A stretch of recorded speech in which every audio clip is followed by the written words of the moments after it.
Hello, everyone. It's August 9th, 2026. I'm Cy Marie Johnson, and you are listening to Histories of Horror.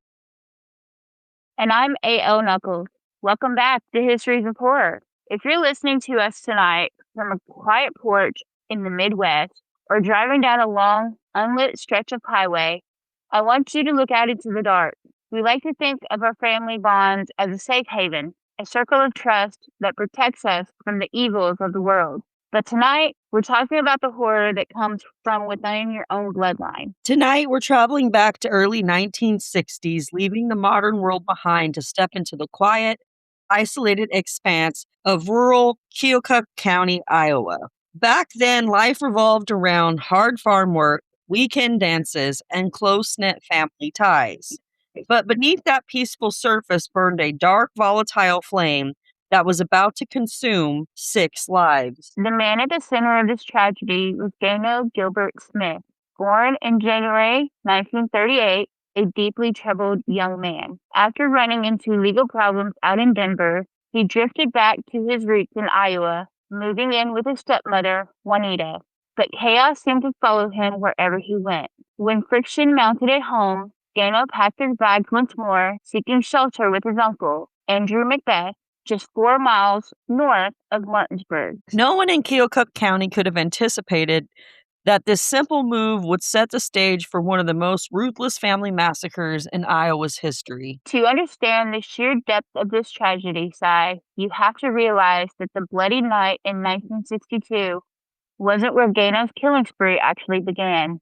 The seeds were planted months earlier in the autumn of 1961. That's right. In October 1961, a quiet disappearance went virtually uninvestigated in the small town of Hedrick, Iowa. Juanita Marcella Smith, Gayno's stepmother, whom he had been living with before moving to his uncle's farm, vanished without a trace. To the outside world, it appeared as though Juanita had simply walked away from her life.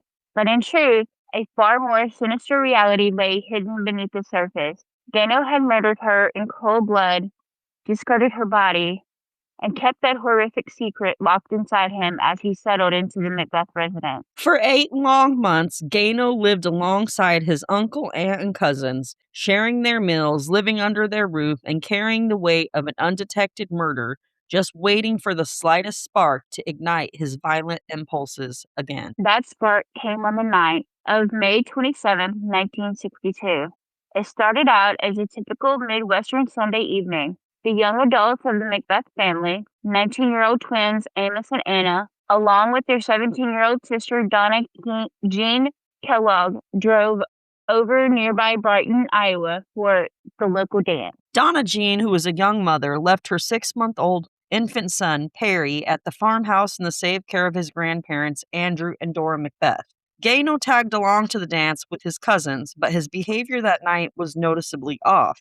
He stayed at the hall for only a short time before vanishing into the night. Court records show he disappeared until midnight, returning just in time to pick up the group when the dance ended. As the 5 youths loaded into the vehicle to head home, a violent storm broke out over the Iowa plains. Heavy rain, cracking thunder, and blinding flashes of lightning. When they finally pulled up to the rural Macbeth farmhouse, the building was shrouded in pitch darkness. The storm was raging outside, but inside, a nightmare was already waiting for them. When the kids realized the power was out, they assumed the storm had knocked out the lines. They found flashlights in the house and began to inspect the property to see what was going on. Donna Jean and Amos found their way out to the garage. As their flashlight beams swept across the concrete floor, they made a horrifying discovery. The dragged, lifeless bodies of their parents, 51-year-old Andrew and 41-year-old Dora Macbeth. Panicked and desperate, they rushed back into the house to call the police, only to realize the phone lines hadn't been knocked out by the storm. They had been deliberately cut. And that's when Gayno Smith stepped out of the shadows, holding a flashlight in one hand and a Savage Model 24 firearm in the other. Without warning, Gayno raised the weapon and shot 19-year-old Amos in the face, then turned the gun on 17-year-old Donna Jean. Their 15-year-old sister, Patsy Lou, was struck in the shoulder. As Amos lay bleeding on the floor, he begged his cousin for his life, but Gayno shot him again, executing him on the spot. Bleeding and terrified, young Patsy managed to break away and run through the dark house, stumbling upon her sister Anna, who was already dead. Realizing she was the only one left standing, Patsy burst out the door into the torrential downpour. What followed was a terrifying game of cat and mouse through the muddy countryside. For hours in the early morning darkness, Gayno hunted his teenage cousin, sweeping his flashlight across the fields while Patsy crawled and crouched through rain-filled ditches to escape him. Miraculously, she reached a neighboring farm and raised the alarm. Back at the blood-soaked farmhouse, amidst the bodies of 5 murdered family members, 6-month-old Perry lay untouched in his crib, completely unharmed but forever marked by the tragedy. The moment Patsy reached that telephone, a massive multi-county manhunt exploded across southeastern Iowa.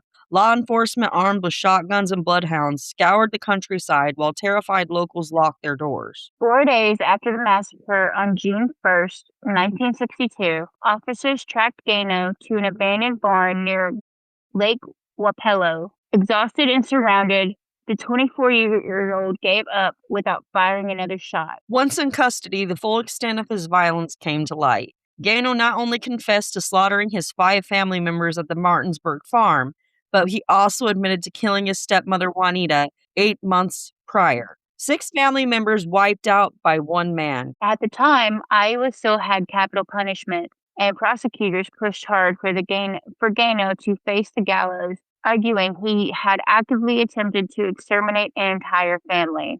A psychiatric evaluation deemed him sane, leaving him with an almost certain death sentence if he went to trial. To avoid execution, Gayno pleaded guilty to 5 counts of first-degree murder and 1 count of second-degree murder. His attorneys pleaded for mercy, and Judge C.R. Carson ultimately spared his life, handing down 6 consecutive life terms at hard labor inside the Iowa State Penitentiary. But Gayno's story didn't end there. Behind bars, he reinvented himself. By the 1970s, he had earned high marks in commercial cooking, was working towards a college degree, and was actively speaking to journalists about prison reform, publicly complaining that the penal institutions were inhumane. While Gayno gave interviews about rehabilitation and self-improvement from his cell, the true wake of his destruction was being borne by the infant left in that crib. Baby Perry was adopted by his uncle Furman Macbeth and raised alongside 9 cousins. But the trauma of losing his entire immediate family in a single night cast a dark shadow over his life. Years later, Perry admitted that he grew up angry, becoming a bully because he wanted others to hurt as bad as he did. On May 16, 2005, at the age of 67, Gayno Gilbert Smith died of heart complications in an Iowa City hospital. He was cremated and buried next to his mother. When news of Gayno's death reached Perry, there was no talk of prison reform or second chances. Perry simply said it was the best day of his life, adding, "I hope he burns in hell forever." A stark, chilling end to one of Iowa's darkest historical sagas. Thank you for joining us tonight on Histories of Horror. I'm Marie Johnson. And I'm A.O. Knuckles. Stay safe out there. And remember, sometimes the deepest shadows are cast right in our own backyard. Good night.